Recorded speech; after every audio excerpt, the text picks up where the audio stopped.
right? So I believe of course I believe women should vote. Of course I believe that women should be able to hold any job they want. I grew up in a house actually where my dad was at home and my mom worked. My wife is a doctor, right? And she took off a year to have our baby, so she's having it all, which is great. So, you know, in that sense, I certainly consider myself a feminist. I believe that women should be able to make whatever life decisions they see fit. That doesn't mean all life decisions are equally good, but men should make decisions they see fit, and if those decisions are bad, live with them. The problem I have with the feminist movement is twofold. One, they've decided that female equality means also that biology no longer exists, meaning that if men don't have to have babies, women also don't have to have babies even if they get pregnant, so I get to kill this thing, or I get to randomly decide it's not a human. That I find offensive.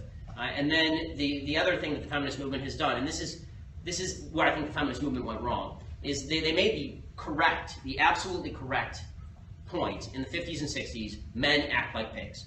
Right? Men act like pigs, they're mean to women, they don't allow women into the workplace, all of this is bad. Right? Women should be able to have all these opportunities that men have. Right? Based on merit. Not based on lowering standards, based on merit. Right? And then the feminist movement went further. They said men act like pigs, therefore we should, instead of calling on men to stop acting like pigs, let's all act like pigs. This will be the new standard, right? The new standard will be not that men should stick around and be responsible for the women with whom they have children. The standard should be that women don't need men. A woman doesn't need a man like a fish and doesn't need a bicycle. Right? Except it turns out that women actually do need men and men need women.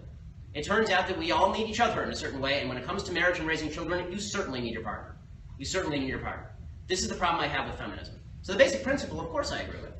It's that the feminist movement, as it has been iterated and as it has changed over time, has become more and more radical to the point where they want separate standards for men and women, which is precisely the reverse of equality. They want standards lowered for women in particular areas, which is precisely the reverse of equality. They want to say that they have extra moral authority to decide whether a human being is a human being or not just because you're a woman, which I find utterly offensive. You know, so am I traditionally, again, according to your definition, absolutely I am a feminist. According to the feminists, no, I'm not a feminist because I don't believe in a lot of the evil things they're pushing.